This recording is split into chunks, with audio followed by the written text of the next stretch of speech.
खबर चुनाव आयोग की आज अहम प्रेस कॉन्फ्रेंस होने वाली। थोड़ी देर में इलेक्शन कमीशन की प्रेस कॉन्फ्रेंस होगी।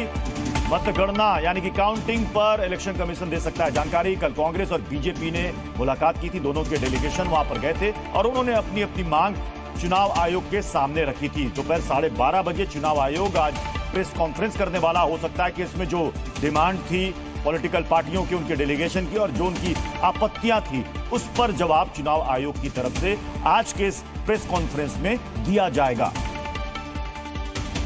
तो अब से कुछ ही देर के बाद चुनाव आयोग की अहम प्रेस कॉन्फ्रेंस है। नतीजों से पहले कल आपको याद होगा कांग्रेस और बीजेपी के डेलीगेशन ने जाकर मुलाकात की थी। कांग्रेस ने कहा था कि हम चाहते हैं कि जो अब तक की परंपरा है, जो नियम है, उसके मुताबिक पहले बैलेट पेपर की काउंटिंग हो और उसका रिजल्ट आए। बीजेपी कह रही है कि जो चुनाव के नियम और प्रोटोकॉल है उसका पूरा पालन किया जाए।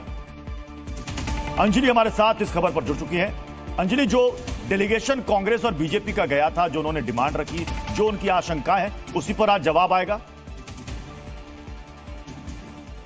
बिल्कुल, देखिए प्रत्युष, ये भी उम्मीद की जा रही है कि तमाम जो आरोप लगे हैं चुनाव आयोग पर, चाहे वो एनडीए का डेलीगेशन गया हो या फिर इंडिया अलायंस का, दोनों ने ही अपने अपने कंसर्न्स जो हैं रेज किए थे। और इस बीच हम आपको तस्वीरें भी दिखा देते हैं यहाँ पर प्रेस कॉन्फ्रेंस हॉल की, जहाँ पर बस अब से तकरीबन 20 मिनट का वक्त माना जा रहा है जब ये प्रेस कॉन्फ्रेंस शुरू हो जाएगी, क्योंकि 12:30 बजे का समय दिया गया था। और अभी आप देखेंगे कि सीटें लग गई हैं और साथ ही साथ जो नेम प्लेट्स हैं उस पर भी सबसे सेंटर में जो मुख्य चुनाव आयुक्त राजीव कुमार और उनके दोनों ओर चुनाव आयुक्त ज्ञानेश कुमार और एसएस संधू की सीट है।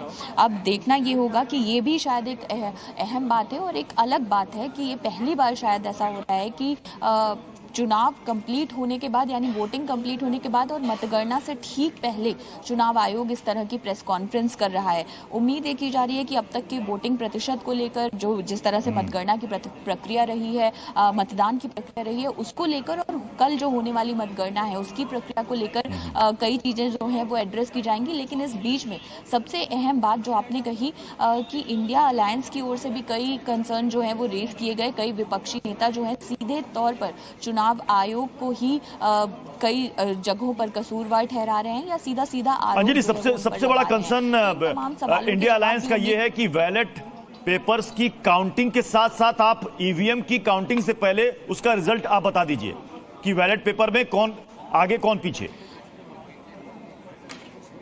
बिल्कुल, देखिए ये जो कंसर्न है ये उठाया गया था विपक्षी दलों की ओर से कि पोस्टल बैलेट की जो काउंटिंग है उसको सबसे पहले उसके नतीजे घोषित कर दिए जाएं और उसके बाद ईवीएम की काउंटिंग, जो हमेशा से प्रक्रिया होती है, उसी को फॉलो किया जाए। अब देखना ये होगा कि यहाँ पर